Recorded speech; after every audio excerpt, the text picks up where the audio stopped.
somewhere, this gentleman, the thing would have been scrapped. And 24th of November 1969, this car was one of 98 cars that left Crystal Palace on the London to Sydney Marathon.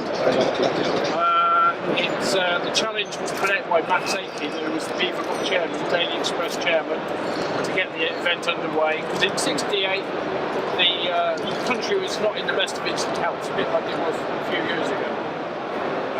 So the challenge was to do 10,000 miles in 10 days. The first 6 days were driving to Bombay, so it's 1,000 miles a day, yeah? The first challenge was 6 days to go to Bombay, then they had a couple of days off, then the boats and everybody got onto a boat, sailed. 4 days later they arrived in Sydney, in Fremantle. Then they had 4 days to drive from Fremantle, one side of Australia, to Sydney and the other side of Australia. This car was driven by Jean Denton, who latterly became Baroness Jean Denton Wakefield, and co-driven by Tom Boyce, who helped build the car, and he was a very clever Canadian engineer, was Tom. He was also helped out by Jean's husband, Tony Denton, and Pete Smith and his wife Sharon. Now Pete is here. And Sharon is here, if you want to move back a bit please, because they're going to do the unveiling.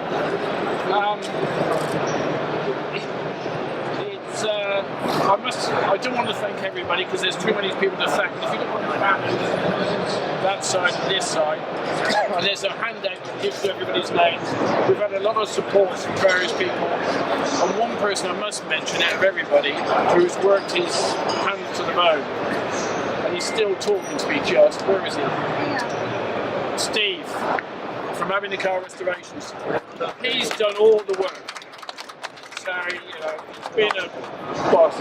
And also British Motor Heritage, John, British Motor Heritage, and Alec Moss, you're both supported the project very much so. So I think we just get on to it, pull it off, and you'll see the transformation from what it was a horrible purple car before. So you need to get hold of it here and here, I think. Pull forward, gently go back. Yeah. Gently.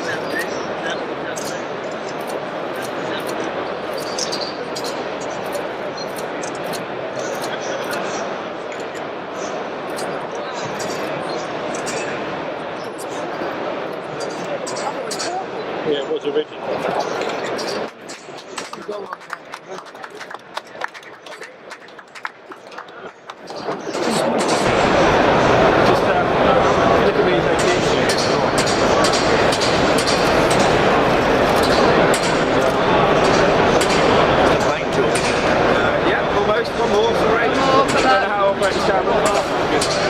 I remember being